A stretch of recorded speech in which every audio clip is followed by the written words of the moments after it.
So, you want to read about the Battle of Tukayyid and ComStar defeating the clans?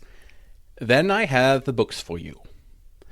Welcome to a review of Blood of Kerensky, a trilogy written by Michael A. Stackpole. It contains the books Lethal Heritage, Blood Legacy, and Lost Destiny.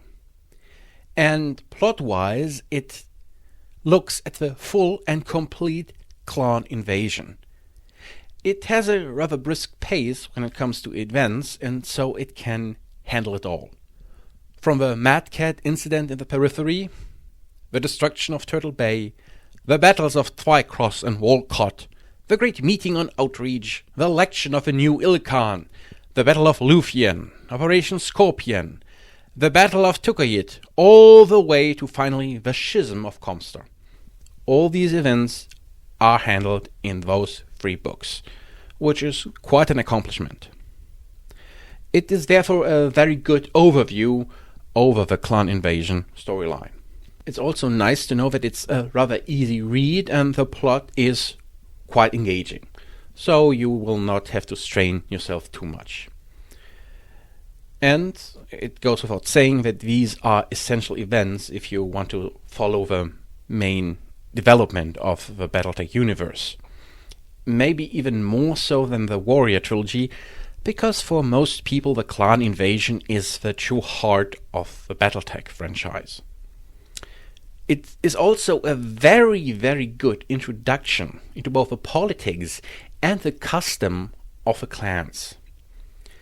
A certain inner sphere mech jockey will be taking bondsmen and rises through all the ranks to the highest level of clan power. And we are witnesses to this development and learn quite a lot about the clans. But there's also a little problem with this trilogy.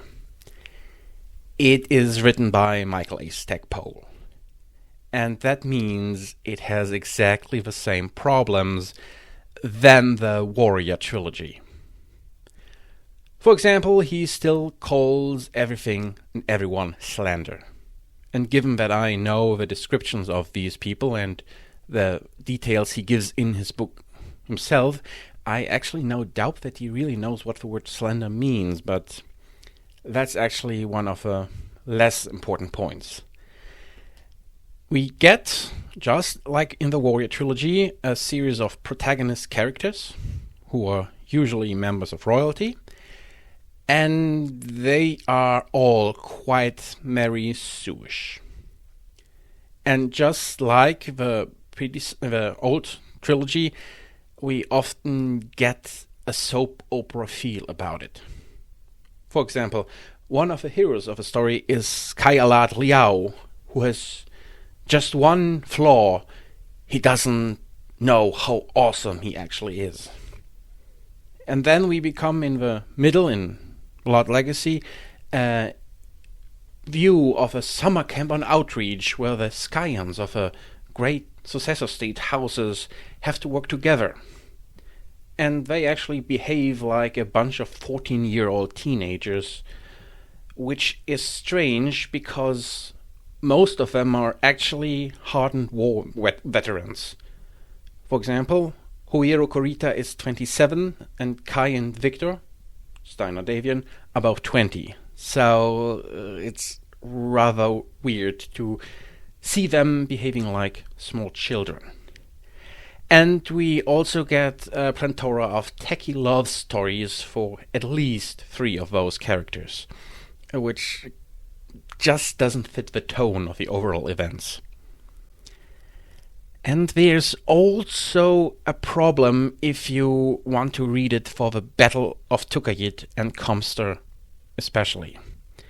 Because the description of the battle is indeed in the novels, but it is not that well handled.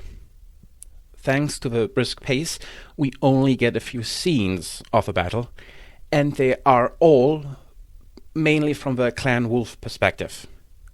So you will not see ComStar smoking the clans, but rather Clan plot armor smoking ComStar.